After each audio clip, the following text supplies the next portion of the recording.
I'm Jim Czek. You're watching Kelowna Now. I'm here with Jerry Redman with the RE/MAX report for Kelowna RE/MAX, and we're going to talk the state of the market. Yeah, a little bit, Jim. We're going to talk, last time we touched on, what's the house done in the last 20, 30, 40 years, and how is it affordable to purchase it now in comparison to the other times? So I did a little research, came up on a few examples that we can look at, and it was quite interesting what I learned in this. I found Property X, we'll call it, that sold in 1980 for $135,000, and the interest rate at the time for 5-year money was 14.5%. Yeah. Sold in 1984 for $129,000 with an interest rate at 13%. So quite a little bit of a drop. And there. then the payments there on there too is like $1,511 for the 1980 payment and $1,360 for the payment actually went down because the interest went down a bit, right? Exactly. And the price went down a little bit. It did. But then it sold in 2004, 20 years later, sold for $422,500. That interest rate at that time, it was 6.23%. So that payment was $2,500 20 years later. So when you think about it, a big jump for sure, but not outrageous. And most of that payment drop, a lot of it has to do with the interest rate being less than half. But if you look at that, that's almost 4 times the value, almost like 3.5 times the value in the home. But the payment's only 75% higher, right? Yeah. And so what's interesting, from 1984 to 2004 in this example, that house price actually rose 227%. Yeah. It sold again in 2024 for $1,175,000. That 20-year span, the price of that home only went up 178%. Yeah. So quite interesting to see that it's actually not our biggest increase percentage-wise over the years in the last 20 years. The previous 20 years was a higher increase. Interesting. The biggest struggle with it really comes down to the down payment, right? Yeah. You went down in 1984, you needed a down payment of $12,000, $13,000. Yeah. Now you need $117,000. Yeah, and I think that's the biggest struggle for most Canadians because most Canadians are paying like a rent that is almost equivalent to a mortgage. They just can't come up with the down payment. Exactly. And, that's the hard part, as they say. I'm already paying $3,000 or $3,500 to rent a house. Why aren't I able to go out and buy one? And it comes down to the down payment. So when you talk about getting people into the market, that's probably one of the ways the government should look at trying to figure out how to do it. And I said that on my LinkedIn platform a couple of years ago. Did you? I said give a $100,000 interest-free loan to first-time home buyers and non-repayable after 10 years. But if they sell within 10 years, they got to pay it back. Right. But if they keep the home for 10 years, just forgive it, right? Well, even at that, I think that most people, if you look at these numbers of what the percentage increase, they would be able to pay that money back. That's right. So just it's the access to the down payment that is the toughest thing. And some people are lucky they have parents, obviously, that help them. And Bank of mom and dad. Bank of mom and dad. Because otherwise, coming up, especially as young people graduate with college loans and or university loans, and they've got all this debt sitting on them, it's really tough to come up with the $100 and something thousand. Because you're right. In a $135,000 home, you got to come up with $10,000-$15,000. Right, but don't forget $10,000 or $15,000 back in 1980. 1980 was a lot of money back then as well, right? I mean, if you think about the difference, we've got a minimum wage back then, which was about $3.60 an hour, compared to $17.40 an hour in BC now. Yeah. So. I can remember back in the 80s working and making about $18,000 a year. So, that's one other factor you got to put into this is what have the wages done in that same time frame. Yeah, for sure. I don't think it's kept up to it, especially for being able to accumulate your down payment. And I think the biggest thing too is, our wages have gone up, but so has the demand on that money. If you think about, you've got a couple now and they've got $200 or $300 in cell phone bills. They've got all of the other things that are internet at home, all these things, right? That never existed 25 years ago. So there's lots of challenges for a first-time buyer, but also saying if you're a first-time buyer, you don't need to be looking at $1 million house, right? The key to the market, I think, is getting into it and getting started. And I got a good example of that. My first home in Alberta at the time, I assumed a mortgage. You didn't have to qualify. You didn't even have to qualify. So basically, all I had to do was tell the owner I was going to take it over, give them whatever they wanted, and then I basically started paying rent, right? And that was my mortgage. So I assumed my first home and paid for that. Then when I sold that home, I used that money to buy the next home. Yeah. There's Doesn't happen in BC with assumable mortgage without qualification, but I don't think you can do it anymore in Alberta either. I don't think you can either. It was a used while to be. ago, obviously. It wasn't last week that, you did that. well, I was in my 20s. In your 20s. It was at least a week or so Yeah, I ago. was going to say, so 1994, 2004, somewhere like that. I think it was 1990 or 86, something like 1986 or something. Yeah. So, and the interesting thing is, historically, the interest rates have been much higher than we are now. And even over the past 15 years, the 5-year money has not been dramatically different to where we are now, other than that span of a couple of years during COVID when interest was really driven down to the bottom. And, but your 5-year money has run kind of that 4.5% to 6% for quite a while. So we're not. But the thing is, on like this 24, the 1.1 million when the interest rates were in that, you could get a mortgage around 1.5 on a variable. That payment was very similar to what that was when a house was like half the money, right? So that's the affordability thing again too, right? So the interest rates have definitely taken the affordability out of it for sure. Yeah. And then one of the other things to talk about is where we are with the average house price and stuff like that. We've talked a lot about it over the last little while, and I was interesting. I found two very comparable homes that. One sold in May of 2022 and one sold in May of 2024. Same street, same house, almost identical. They look identical, yeah. Yeah, the pictures, they do look identical. And but it was interesting. So in May of 2022, our average house price in Kelowna was $1,139,000. In May of 2024, it's $1,057,000. Which was a drop of about 7.4%. These two homes that sold, very comparable. The one sold almost at the average house price then of $1,137,000.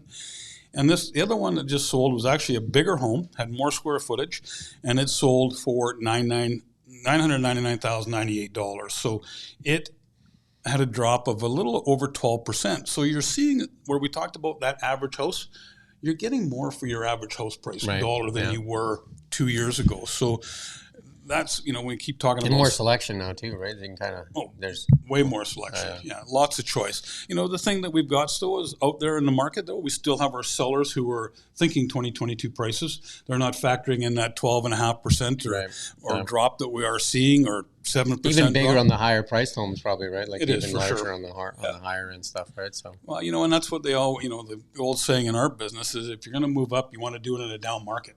If you're moving from $1 million home that's down 10%, you go into a $2.5 million home, the swing is a lot bigger. Those guys have come down a lot more. So you move up in a down market and down in an up market. That's what you try to do. It's just, you got to figure out when it's topping, right? Well, and when it's bottoming. But I think, it looks like all the signs are in for a bottom as far as interest rates go and stuff like that. And there's got to be pent up demand and all that kind of stuff. So we must be through the valley. Well, we're definitely in the valley for sure. I think we're seeing, it's interesting, we're seeing multiple offers still on homes that come out that are priced well. So if your seller is into the market in the right categories and stuff, not happening very much in the $2.5 million price range, but you bring on a good house in the $700,000 or $800,000 price range right now, or $900,000, we are seeing some multiple offer activity on it. The buyers are too, right? Where the more buyers are. Yep. Well, exactly. Yeah. The buyers are all in that price point and good opportunities. And so, like we talked before, it's not time in the market, it's time in the market. If you look at the price increases, over the last 40 years, if you were a renter for that 40 years, you have nothing. But if you were a landowner at that time or a homeowner, you've gained a lot of net worth. So even if you bought your home today and 20 years later, it's still worth what you paid for it. You've got that equity now. It's paid for home as long as you're not milking as a cash machine as you move along. But if that's what you really want to do with it, is build your equity and be able to make your next steps, move to the next house, things like that. So, I think we just talked a little bit before we went on air too, and I have a personal experience. Somebody called me and they had bought a development. It takes 2.5 years to build them out, and at the time they qualified, so they put their 20% down. And they qualified at that time, and then interest rates have moved up dramatically, and now they don't qualify. So they stand to lose, their deposit, and it's substantial for them, right? So, we're hearing a few stories like that unfortunately nobody saw this coming, or I shouldn't say nobody saw it coming. Nobody wanted to see it coming, really, what happens, because it always does. Our market always changes. And as I say, as soon as there's a land rush or a rush going in, it's usually the time to be thinking about selling, right? Isn't it? Warren Buffett. It's like stocks, right? When everybody's screaming buy, buy, buy, you say bye, bye. Yeah, and that's Warren Buffett, right? You buy when everybody's selling, and you sell when everybody's buying. Sure. So it works a little bit our way as well. And I would say the advice to someone that is a little bit tighter in their financial situation is probably better to buy a pre-owned home, because you can close while you qualify. You don't have to wait 2 years to qualify. So then you can see if you can finish that deal or not, right? If you're tight on the qualifying market, right? So you're better off in a pre-owned home and waiting 2 years for. Well, yeah, your mortgage situation rate changes, right? Yeah, your mortgage rate hold for your qualification is going to get you to your 60-day close or 90-day close on the property, and you're set. It's going to be pretty much guaranteed. The problem is 2.5 years down the road, are you not at the same job? Yeah, lots of things can change. Right? Exactly. So that's why I mean your financial situation should be a little more stable if you're because there's a risk involved, right? And losing that deposit, right? Big risk involved, right? And, because not only, you think you're waiting 2 years for your property from the developer, we've seen some where they're out 4 years. Just because of the fact the developer, with the shortage of trades we had, a lot of developers couldn't get things finished on time, supply chain issues. So, yeah, you've got, there's definitely more risk. It's not for, the people that are just getting into the market for their first go. It should be more, I think, a sophisticated person going in doing that. And there is some risk with, like, when a lot of people bought in some of these developments in town that were Airbnb-able at the time, and then 2 years later, they're not. Exactly. Right? So they were planning on cash flowing. They bought them as investment properties, and now they're not, right? So makes that tougher too, right? So it's, and that's one of the things we had a conversation about how government seems to have changed, where they didn't make things retroactive. And now they seem to be wanting to make some of these policies retroactive, which, I think just hurts the average consumer that's out there, right? That's done their planning and, been financially responsible enough to go out and be able to afford that second property that they can try to build their retirement, and the government pulls the carpet out from underneath. I saw a number, and I'm not sure if I don't have my phone on me, because I saw somebody sent me a story, and it was from Vancouver, and it said there was a 55% housing start drop in Vancouver for the last month. But I have not seen that one. I'd have to look at that. I'd have to check that. So if somebody sees it, you can comment below. But I saw that, and I'd have to check that for sure. But I mean, that's a huge drop if that's true. It's a massive drop, but it is, there's a lot of developers sitting with inventory on the market here. I mean, you look at the amount of, developments that are on the market that haven't sold out. They used to sell it in 24 hours, right?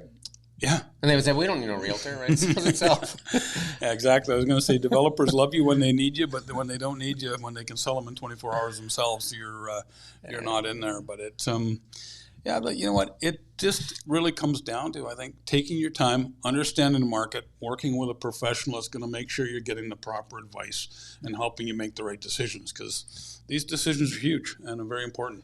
Yeah, and then and better to buy in a buyer's market than in a in seller's market, right? So without if you're a buyer, so tougher to sell in this market for sure, but tougher to sell, easier to buy if you've got the ability to qualify.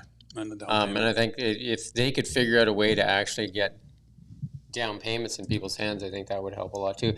Tomorrow, I think it's tomorrow that they're talking about a rate cut, the possibilities. It sounds like quite a few banks are saying they're going to cut. So that's what I'm reading with most of the reports from the big five institutions, that they're all saying we're going to see a rate cut. But you know what, tomorrow they'll probably another 0.25. Yeah. They probably need a big 0.75 or a 1 to kind of really push the market, to put some fire underneath it, right? I think they need to kind of jumpstart it, because it's stalling. It is definitely slower than we expected it to be after the last rate cut. There's no doubt about it. And I think you're right. I think they need a little bit more of a, hey guys, here's a reason to get off the fence and just waiting. And because, quarter point now, maybe we'll wait till September, till the next one, maybe we'll get another quarter point. I believe the consensus out there is that they say they need to get down to about 3. Mm-hmm. Right? But they don't need to get down to 3.25, 0.25, 0.25. They could actually say, okay, so if this is where we're getting to, then let's just do it.